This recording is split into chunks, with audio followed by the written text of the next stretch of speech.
نگاہ کرم ہو، نگاہ کرم۔ بسم اللہ الرحمن الرحیم۔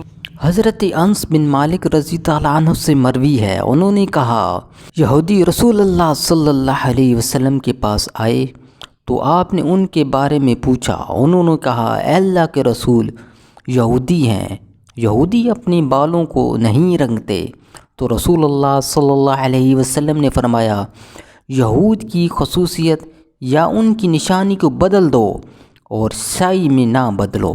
حضرت جابر رضی اللہ عنہ سے مروی ہے، انہوں نے کہا کہ میں نے رسول اللہ صلی اللہ علیہ وسلم سنا فرما رہے تھے ہر انسان کا خیر و شر کا حصہ اس کی گردن میں ہے۔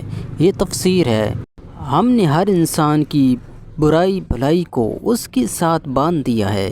قرآن و حدیث کی خوبصورت ویڈیوز کے لیے ہمارے چینل کو سبسکرائب کریں اور ہماری حوصلہ افزائی کریں۔ جزاک اللہ خیرہ۔